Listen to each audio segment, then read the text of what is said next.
A carta de São Paulo aos Coríntios, capítulo 12, versículo 27.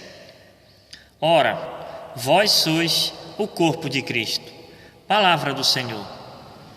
Eu quero lhe convidar nessa reflexão a mergulharmos nesse mistério do corpo místico de Jesus, que é a sua igreja. Santo Agostinho, quando ele fala da igreja, ele a chama de o Cristo total, porque Jesus é a cabeça e a igreja é o seu corpo. E o número 795 do Catecismo da Igreja, ele afirma que a igreja é una com Cristo. E para provar essa unidade, eu vou exemplificar na Sagrada Escritura. Saulo está indo para Damasco para perseguir os cristãos. Isso está em Atos capítulo 9. E Jesus aparece para ele dizendo: Saulo, Saulo, por que me persegues? Por que Jesus disse isso, meus irmãos? Porque quem persegue a igreja, quem persegue um cristão, é a Jesus que persegue, porque a igreja é o corpo de Jesus. Mas tem um outro exemplo que eu quero dar a respeito dessa unidade. Quando um apóstolo ou um profeta fala pela ação do Espírito Santo, é o próprio Jesus quem fala.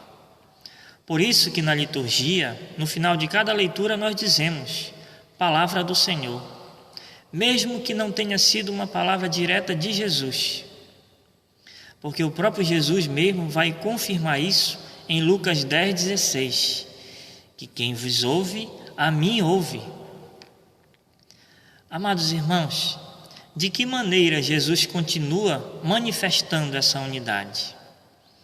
Atuando na igreja, cumprindo aquela promessa de Mateus 28, 20, que ele disse que estaria conosco todos os dias. Então, quando um sacerdote absolve nossos pecados através do sacramento da confissão, é o próprio Jesus que nos absolve. Quando o sacerdote celebra a Santa Missa, é o próprio Jesus que celebra a Santa Missa. Porque o sacerdote, ele age na pessoa de Cristo, como diz o número 1548 do Catecismo da Igreja. Amados irmãos e irmãs, eu quero dizer a vocês que não dá para separar a igreja de Jesus. Porque a igreja é o corpo de Jesus, da qual Jesus é a cabeça. E aqui eu entro num ponto muito importante. Não dá para dizer: Jesus, eu te amo, e depois querer decapitá-lo. Ou seja, separar a sua cabeça do seu corpo. Aqueles que quiserem separar a igreja de nosso Senhor Jesus Cristo estarão ao mesmo tempo querendo decapitá-lo. São Paulo falou isso no início: nós somos o corpo de Cristo. Quando nós entendermos esse mistério, nós entenderemos a maternidade de Nossa Senhora. Porque sendo ela a mãe de Jesus cabeça, naturalmente ela será também a mãe da igreja, o seu corpo. Quando entendermos esse mistério, nós entenderemos também a intercessão dos santos, porque eles fazem parte desse corpo místico de Jesus. E quando São Pedro, em Atos 4, no versículo 12, ele vai dizer que em nenhum outro há salvação, porque debaixo do céu nenhum outro nome foi dado aos homens para que possamos ser salvos, é pela igreja, o seu corpo místico, que Jesus cumpre essa promessa, meus irmãos. E de que maneira Jesus cumpre essa promessa? Através dos sacramentos. Veja só, em Marcos 16,16, Jesus diz assim: quem crê e for batizado será salvo, mas quem não crê será condenado. Jesus está falando aqui do batismo. Mas veja também o outro exemplo.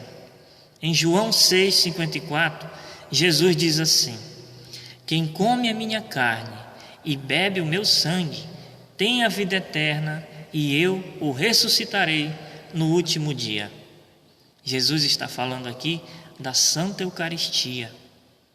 Meus irmãos, veja só, o bem de Cristo é comunicado a todos os membros, E essa comunicação se faz através dos sacramentos. Essas são palavras de Santo Tomás de Aquino. Mas tem uma outra palavra que eu quero refletir com vocês. Quem é o autor dos sacramentos, senão o Senhor Jesus? Essas são palavras de Santo Ambrósio, aquele bispo que com sua pregação converteu Santo Agostinho. Meus irmãos, acolher Jesus como Senhor e Salvador vai muito além das palavras. Acolher Jesus como Senhor e Salvador significa acolher também os seus ensinamentos e colocar em prática os seus ensinamentos, como ele nos disse no final do Sermão da Montanha, em Mateus 7:24. E fazendo essa reflexão, eu cheguei a uma conclusão. Só abandona a Igreja de Jesus quem não conhece esse mistério do corpo místico de Jesus. E é justamente por esse motivo que eu estou gravando essa mensagem, para que você não abandone a sua fé. Meu irmão, minha irmã, meditemos sobre essas palavras, porque elas nos trazem salvação. Que Deus te abençoe. Louvado seja nosso Senhor Jesus Cristo, para sempre seja louvado.